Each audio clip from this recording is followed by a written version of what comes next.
Visit చేయడం జరిగింది. ఇందులో సర్వీసెస్ ఎట్లా ఉన్నాయని చెప్పేసి వెరిఫై చేయడానికి వచ్చినాను. బేసిక్గా ఇక్కడ అంటే వాళ్ళకు సదుపాయాలు కొంచెం ఇన్అడెక్వేట్గా ఉన్నాయి. కొంచెం స్పేస్ ఒకటి ఇంకా కొంచెం మనము ఎక్స్టెన్షన్ ఒకటి చేసి కొంచెం ప్రైవసీ, పేషెంట్ ప్రైవసీ కూడా అంతే ఇంపార్టెంట్. ఎగ్జామినేషన్కి సరైన సదుపాయాలు కూడా కల్పిస్తే కనుక ఇంకా సర్వీసెస్ ఇంప్రూవ్ అవుతాయి అని చెప్పేసి నేను అనుకుంటున్నాను. ఇక్కడ ఏంటంటే బాగానే ఓపీ మాత్రం బాగానే 150 వరకు వస్తున్నారు, 140-150 పేషెంట్స్ వస్తున్నారు. ఎక్కువ మటుకు లైఫ్ స్టైల్ ఇప్పుడైతే సీజనల్ డిసీజెస్ కూడా అంత ఫీవర్ కూడా ఎక్కువ లేవు, కానీ ఎక్కువ మటుకు డయాబెటీస్, హైపర్ టెన్షన్, అదర్ ఏదైతే లైఫ్ స్టైల్ డిసీజెస్తోనే ఎక్కువగా ఉన్నారు. వాళ్ళు కూడా మెడికేషన్స్ అన్నీ కూడా చూస్తున్నాము, అన్ని కాంబినేషన్ మెడిసిన్స్, అన్ని మెడిసిన్స్ అన్నీ కూడా ఉన్నాయి. ఇంకా కొన్ని మెడిసిన్స్ దృష్టిలోకి నేను ఇక్కడ ఉన్నంత లోపల కూడా ఒక 3 పేషెంట్లు అట్లా వచ్చినారు. వాళ్ళకి ఇట్లా మెడిసిన్స్ కొన్ని లేవు అని చెప్పినారు.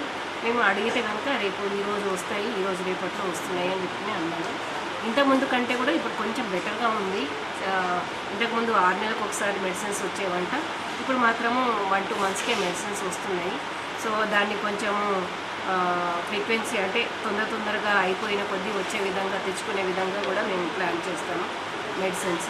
ఇంకా డయాగ్నోస్టిక్ టెస్టులు కూడా వాళ్ళు తెలంగాణ అదే మన టీ హబ్కి పంపిస్తున్నారు శాంపిల్స్ అనేవి. అది కూడా కొంత లాస్ట్ మంత్లో రియేజెంట్స్ లేకపోవడం వల్ల కొంత సర్వీసెస్ బాగాలేకుండే, ఇప్పుడు మళ్ళీ ఈ మంత్లో పికప్ అవుతున్నాయి. టెస్టులు కూడా ఇంప్రూవ్ చేస్తారు. మెడిసిన్స్, టెస్టులు, తర్వాత డాక్టర్ కన్సల్టేషన్. ఇప్పుడు మనకు ఫిజియోథెరపిస్టు, డెంటల్ డాక్టర్ ఉన్నారు, తర్వాత జనరల్ డాక్టర్స్ కూడా 2 ఉన్నారు, మనకు 3 ఉండేది 2 ఉన్నారు, తర్వాత ఫిజియోథెరపిస్ట్ ఉన్నారు. సో స్టాఫ్, నర్సింగ్ ఆఫీసర్స్, ఫార్మసిస్టులు, డేటా ఎంట్రీ ఆపరేటర్లు, అందరూ స్టాఫ్ అందరూ ఉన్నారు.